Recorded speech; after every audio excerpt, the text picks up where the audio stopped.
members who are not performers, because it provides, even for those of us who are nervous performers, it provides a kind of a way to like give over and just know that it really doesn't matter because in 3 minutes you'll do something else.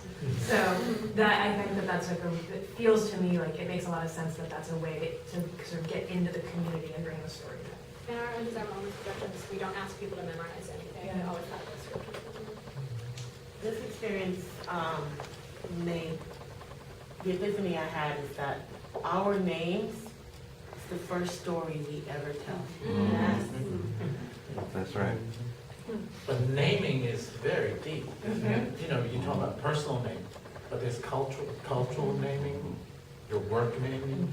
You know, there's so many levels to that. So actually that undergirds the whole project, is this fact of naming.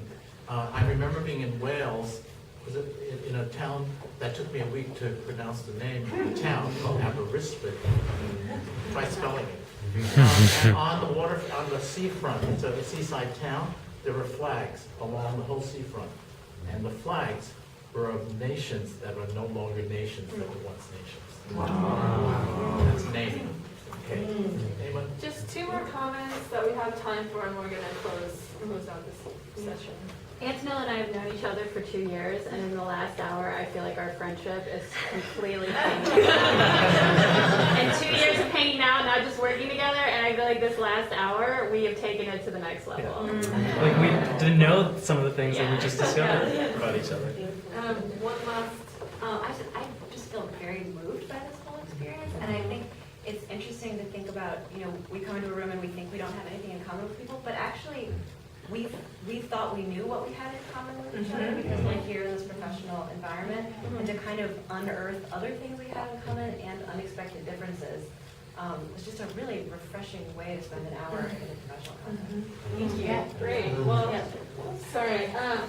One last. And I just want to say, for folks who haven't experienced Undesirable Elements, who haven't seen it, what you just described is the incredible gift of this performance to audience members, is actually flipping the assumption that we don't have things in common, and walking away with the complete conviction, as I said in the opening circle, that we're all connected.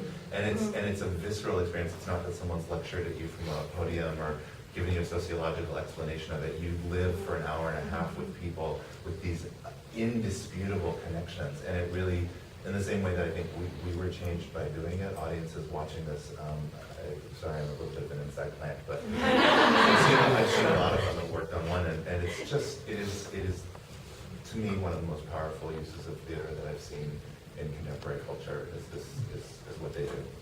Do I send you the check now?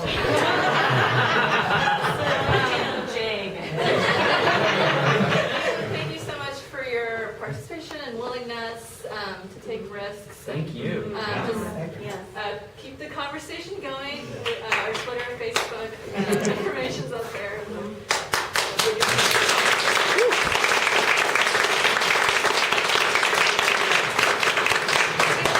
And more in-depth experience, our training institute is this summer. You all have a flyer on your chair, and we'd love to have you come back for a whole week.